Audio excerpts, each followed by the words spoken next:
Shalom, shalom. First and foremost, I want to praise our Lord to Bahashem Karakadas. Give honors to the elders and sing honors to the apostles.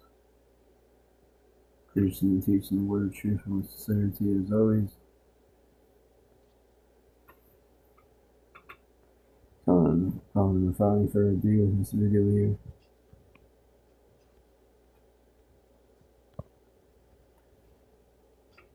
This video here I'm gonna play titled NATO's plan to destroy.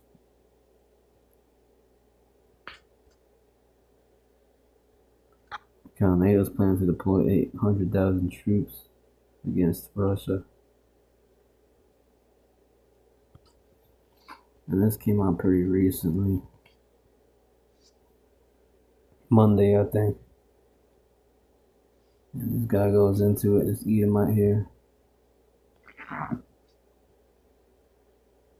Because, as I believe, and as the scriptures say, NATO will be involved in this third World War, some way, somehow. So the scriptures already are saying it, really. Not anything of my own idea.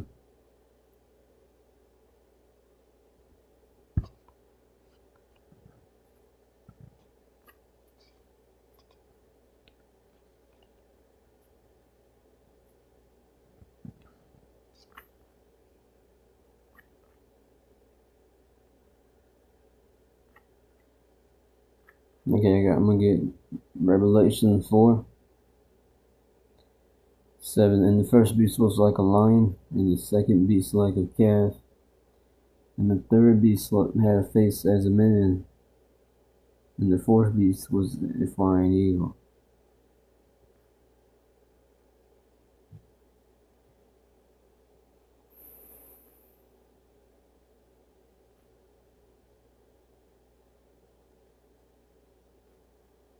Let's get Revelation 11:7, actually, this one.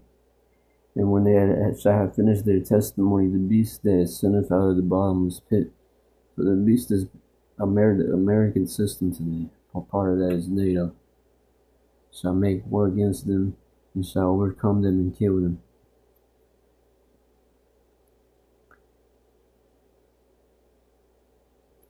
Yeah, because those Edomites over there in NATO, and those NATO nations, European nations, they don't care about Jakes either.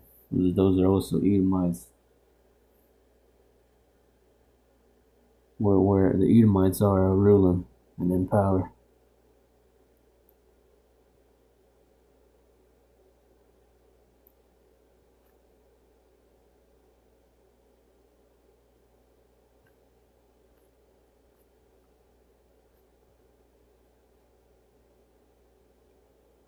This is Revelation 14:11.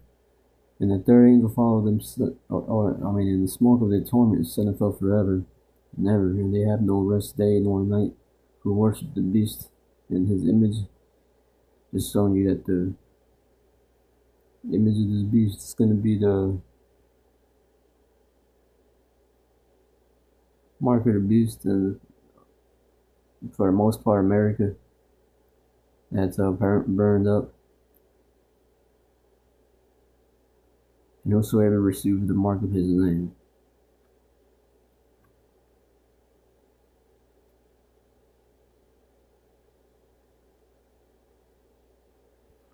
And this is Revelation 17:3. And they carried me away in the spirit into the wilderness, and I saw a woman sit upon a scarlet-colored beast, full of names and blasphemy, having 7 heads and 10 horns. And the 7 heads and 10 horns is the heavens. 7 heads, if I'm not mistaken, was Germania Major, Germania Minor, the French, the Spanish, the British, Greece, and Rome.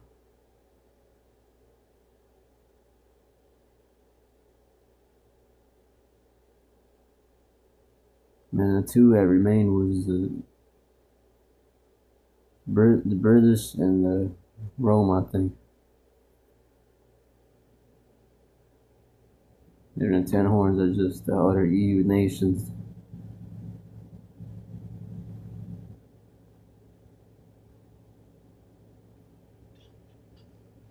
Kind of basically just say all that to say this: when you go into Revelation 17, though, and you go on down in the same chapter we're on there.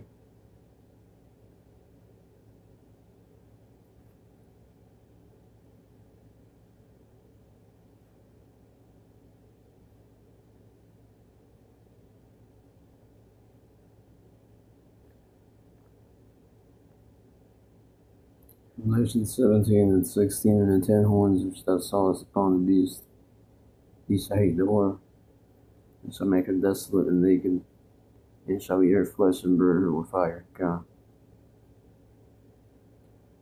So these 10 horns, which used to be the 10 common markets, the barbarian tribes that the Edomites conquered when they were that same beast mentioned as Iron in Daniel II interpretation. The same kingdom is referenced as a fourth beast in Daniel the 7th chapter. In Revelation, it's mentioned as it's mentioned in the same beast whose deadly wounds heal it. This is the Edomites coming back into power as the Americans today, starting with the Spaniards, and then the Europeans who came and conquered Gad here, right?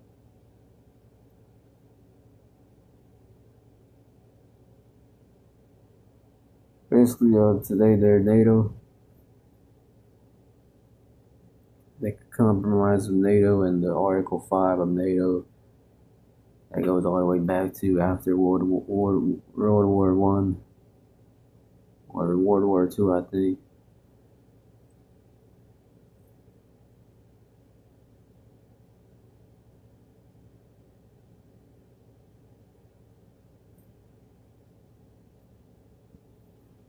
Let me look it up for you, actually.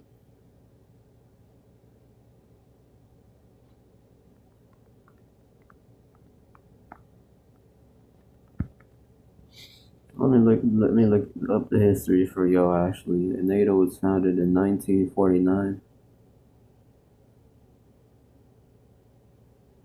The first 12 countries to join NATO was formed in, by the way, it says was formed in Washington, D.C. in 1949 by 12 countries. The founding members were Belgium, Canada, Denmark, France, Iceland, Italy, Luxembourg, the Netherlands, Norway, Portugal, the UK, and the US.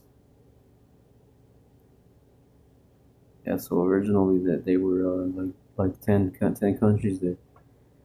Canada and the US would be considered technically one country.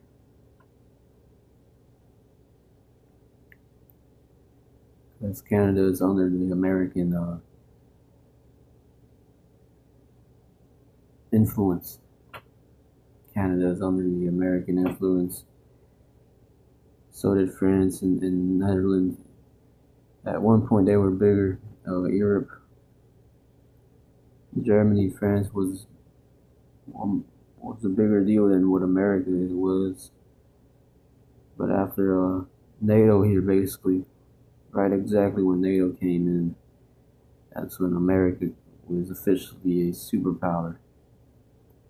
Hence the beast whose deadly wound was healed. Because you think about it, in order for a kingdom to get to where it goes and expands is dependent on the military, the kind of force and strength that your government has militarily wise. Okay.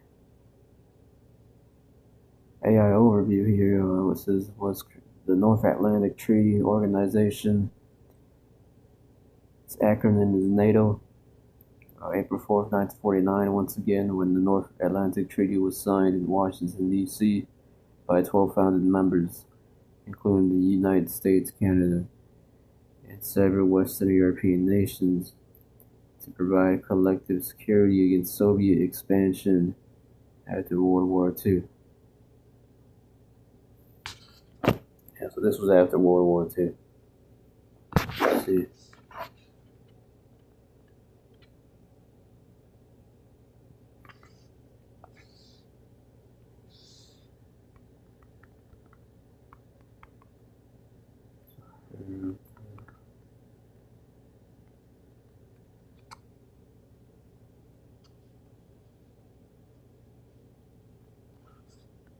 And when you go into a map here,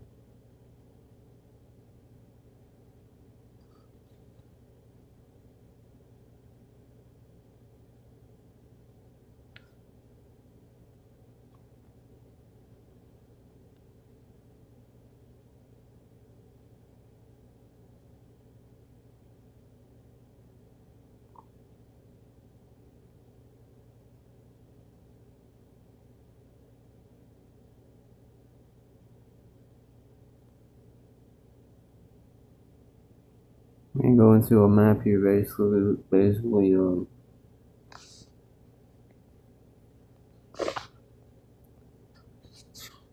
gonna look this up.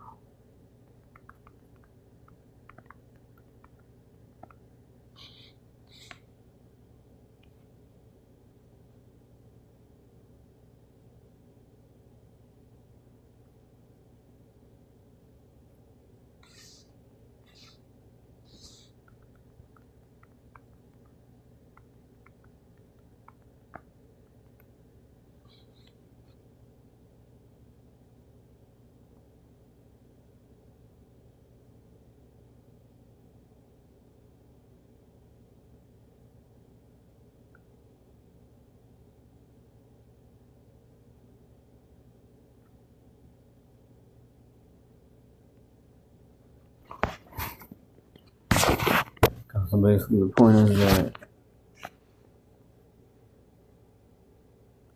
NATO is gonna come up against Russia at some point in this war here. Play a bit more of this.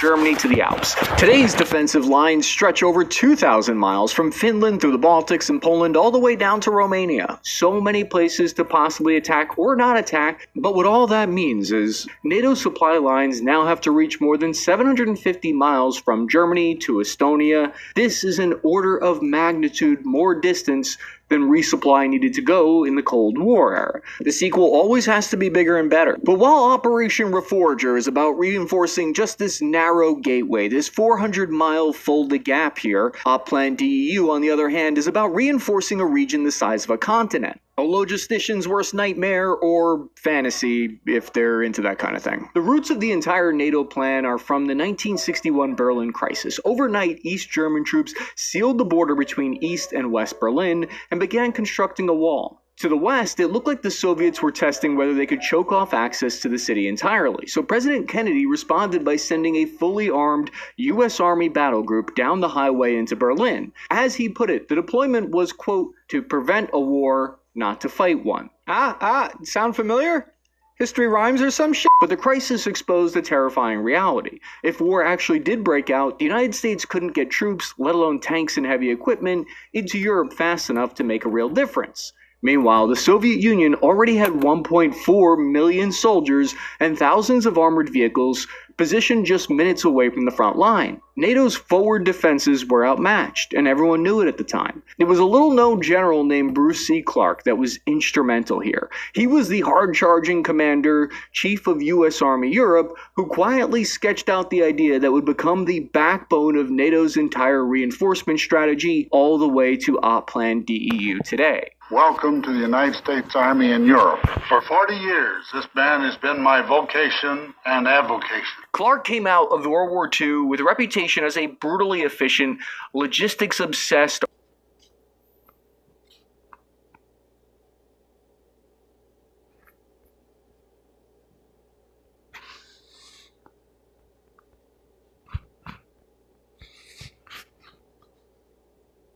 That's why this is Revelation 11 and 14.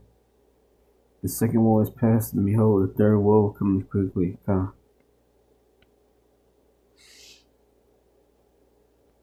Not Plan DU though, because it's been stalled by disputes over issues such as environmental concerns. Saving the whales may visits to local mayors. Increasing pressure on Kiev to agree to the peace deal, Moscow says that there is no misunderstanding with Washington anymore. While Russia is capturing new areas in Ukraine, Kiev is escalating its deep strikes inside Russia. In the latest, Moscow has said that Kiev has launched a major aerial attack with at least 287 drones downed over a number of regions, including Moscow. Now, the extent of the damage is not immediately clear, but flights have been diverted from all of Moscow's main airports. Ukraine has released the video of its sea drones hitting a tanker they claim was involved in trading Russian oil. This as it sailed through Ukraine's exclusive economic zone in the Black Sea of the Russian port of Novorossiysk. Now, the attack is the third sea drone strike in 2 weeks on the vessels, and Ukraine claims that Russia's shadow fleet. Now, Kiev claims that these unregulated ships are helping Moscow export large quantities of oil and fund its war in Ukraine despite the Western sanctions. So as the fighting continues to rage on, Moscow has said that all misunderstandings with Washington or Ukraine have been resolved following a meeting earlier in the month between President Vladimir Putin and the US envoy Steve Witkoff. The Kremlin has hailed the meeting with the US Special Envoy Steve Witkoff and President Donald Trump's son-in-law Jared Kushner as constructive, although no major breakthroughs have been reached yet. Just recently, when President Trump's special envoy, Stephen Witkoff, was here and following his talks with President Putin, both Russian and American sides confirmed the mutual understandings reached in Alaska. This is a very important outcome. Also involves a no-troop-free economic zone in eastern Ukraine. There you go, that's Russia, they're once again going at it with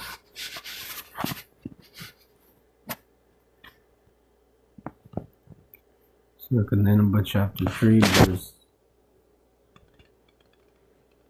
in the GNT verse 11. Nineveh, you would fall into a drunken stupor. You would try to escape from your enemies. Your soldiers are helpless, and your country stands defenseless before your enemies. Fire will destroy the bars across your gates. Draw water to prepare for a siege and strengthen your fortresses. So it's talking about America. What's going to happen to America? Trample the clay to make bricks and get the brick molds ready. No matter what you do, you will still be burned to death or kindled in battle. You will be wiped out like crops eaten by locusts. You multiply like locusts. You produce more merchants than there are stars in the sky. It's talking about America. It's merchants. Merchants are the ships. It's business, but now they are gone like locusts that spread their wings and fly away. So this is going into a poem of the destruction of America here. It's figuratively speaking to America as Nineveh here, and then Nahum prophesied against Nineveh, a kingdom that fell. There, Nineveh 3, GNT there.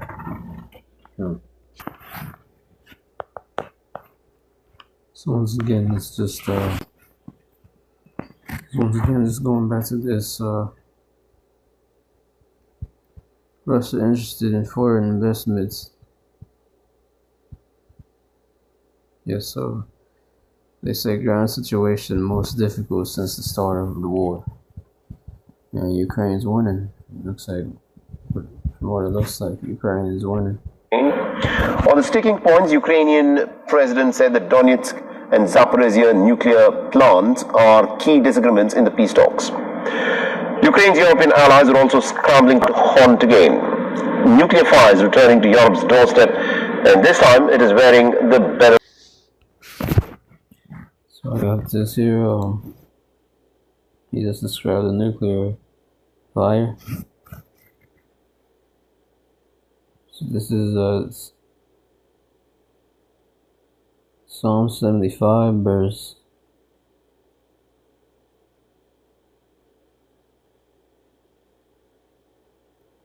When we praise you, God, we praise you, for your name is near.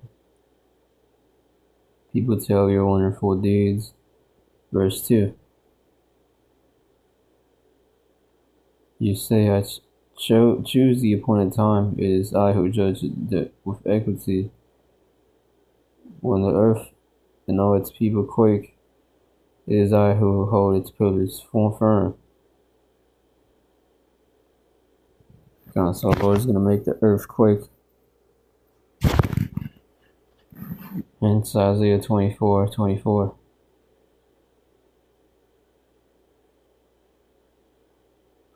No one from the east or the west or from the desert can exalt themselves. It is God who judges. He brings one down and he exalts another.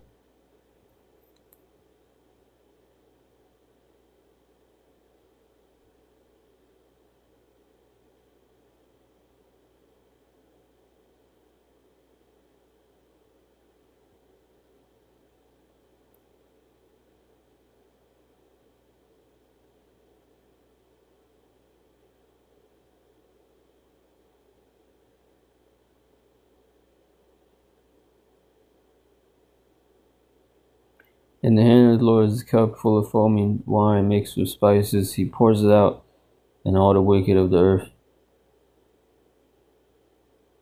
drink it down to its very dregs. And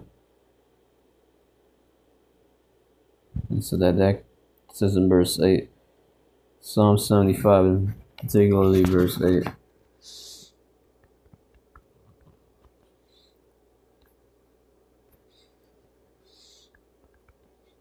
In the GNT, verse 8. 8. Verse 8 is the point. The Lord holds the cup of his hand filled with the strong wine of his anger. He pours it out, and all the wicked drink it. They drink it down to the last drop. That's going into the thermonuclear missiles that's going to come and hit America.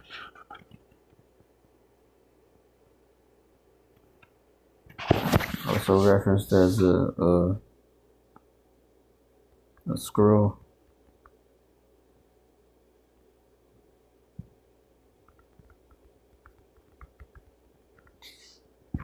The heavens shall be rolled together as a scroll, Isaiah 34:4. And it reads in the NIV, and all the stars in the sky will be dissolved, and the heavens rolled up like a scroll. It's talking about the mushroom clouds, the mushroom clouds were referenced as missiles in the scriptures and things of that sort there. Not too hard to understand.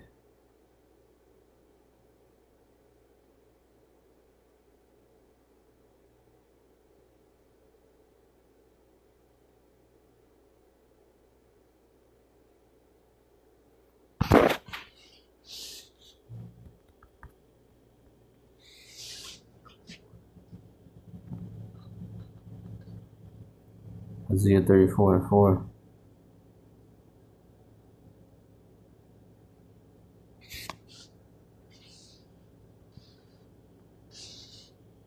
Let me see this here.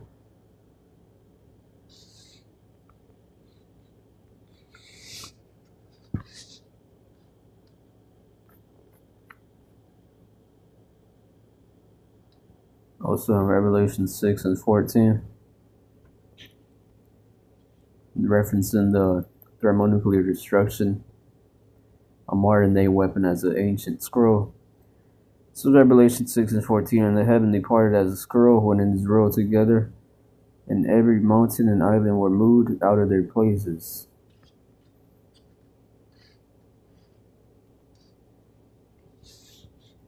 If you go from precept upon precept, line upon line, and then Isaiah 24 to back that up.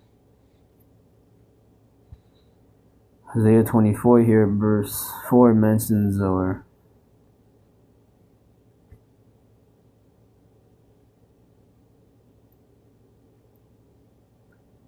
Isaiah 24 and verse 20, it says, the earth shall reel to and fro as a drunkard.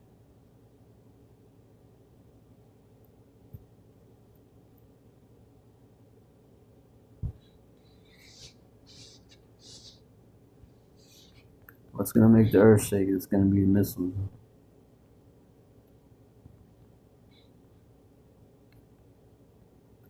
Isaiah 13 here. It mentions in Isaiah 13 verse 7 as well. Therefore shall all hands be faint, and every man's heart shall melt. That's literal there. Shall all hands be faint, and every man's heart shall melt.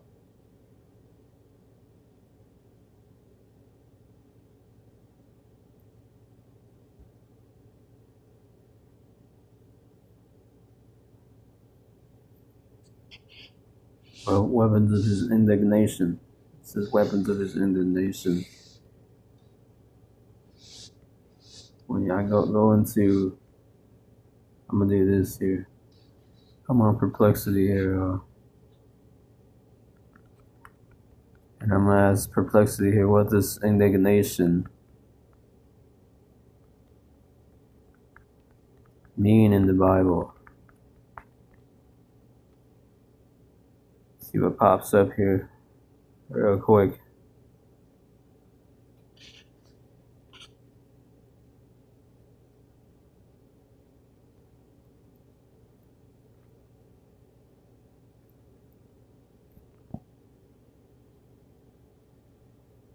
Okay.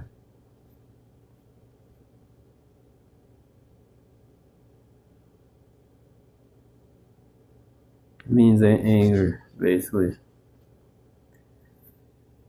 Well, the point I wanted was the fire. It's going to be a fiery anger the Lord is going to bring.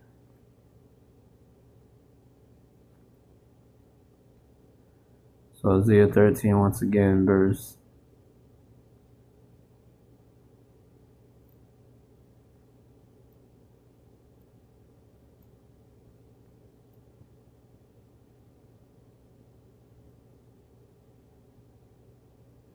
19. And Babylon, this Babylon here today is talking about America, the glory of kingdoms. The beauty of the child, these excellencies shall be as when God overthrew Sodom and Gomorrah. That was by fire.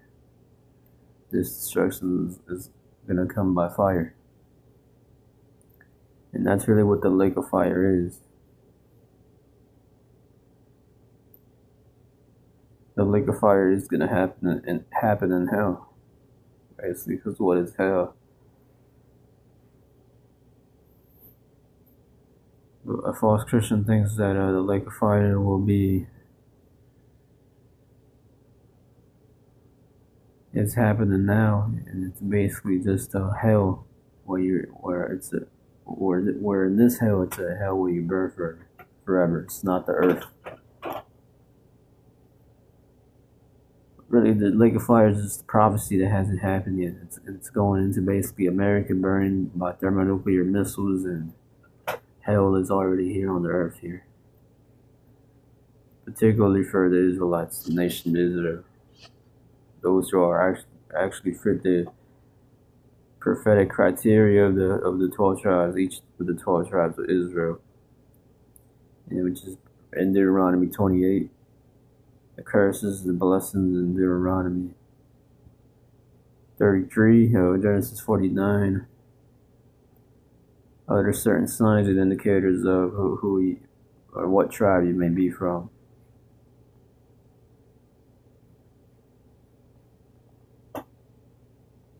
So kind of going back to the video here. Putin's big move, nuclear missiles deployed on Europe's doorstep in Belarus. Export takes a closer look at NATO's military moves and Russia's deployment of nuclear weapons into Belarus. Take a look.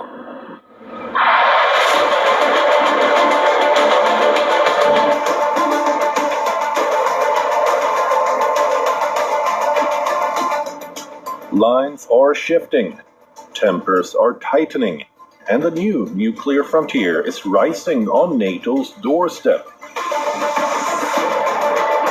The silence is deafening, the stakes are immeasurable. In a move that ripped through the already fraying fabric of transatlantic security, the US is hinting at a reduced commitment and the redeployment of assets from NATO's eastern flank. The vacuum is immediate.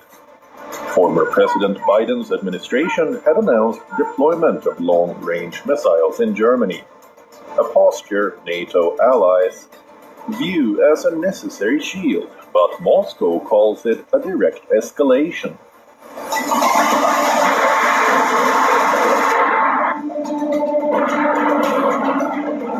Moscow announced its countermove, the transfer of tactical nuclear arms to its close ally, Belarus. President Lukashenko says these Russian-supplied warheads would be deployed throughout his country. Belarus is also deploying Russia's Oreshnik intermediate-range ballistic missile system.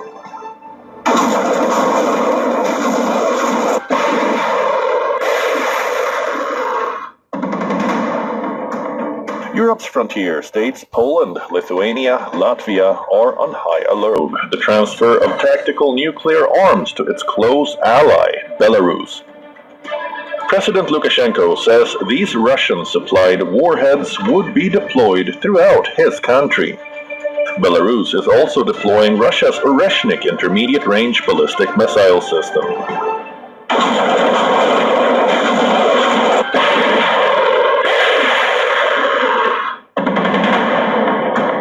Europe's frontier states Poland, Lithuania, Latvia are on high alert. Western intel agencies say that Moscow has also moved nukes to Kaliningrad, a Russian exclave between Poland and Lithuania. The region is a key concern for NATO because of its advanced missiles. So there you go, man. This thing's already going nuclear. It's already going nuclear.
So yeah, so that's what the regular fire is gonna be, though. This is gonna be here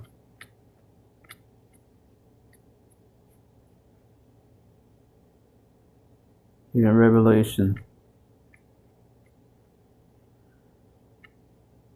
9 and actually Revelation 4 and actually Revelation 8 and 5. And the angel took the censer and filled it with fire of the altar and cast it into the earth. And there were voices and thunderings and lightnings and an earthquake. Verse Revelation 8 and 7. The first angel sounded, and there followed a hail and fire mingled with blood. It's going to be describing the metaphorically holy thermonuclear destruction. And they were cast upon the earth, and the third part of the trees was burnt up, and all grass, green grass, was burnt up. What do you think that burning there is about? Revelation 8 and 8. And the second angel sounded as it were a great mountain burning with fire. Mountains a metaphor for kingdoms in the Bible. So once again, it's a metaphor. Burning with fire was cast into the sea. Sea is metaphorical for peoples as well. And the third part of the sea became blood. And once again, the third part there also mentioned in the 9th chapter. The third part of man. In verse 18, about by bodies was the third part of man killed.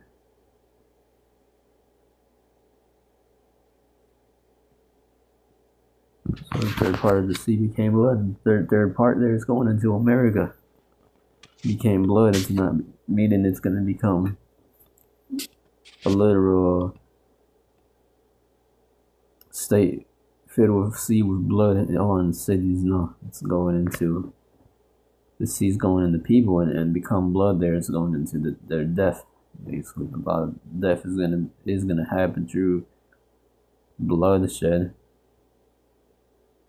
I'm sure Esau's gonna have tools and torture weapons that will cut Jake's head off or take their organs or shoot them. Okay, the National Guard, EU troops coming in here to shoot. Things of that sort there. Alright.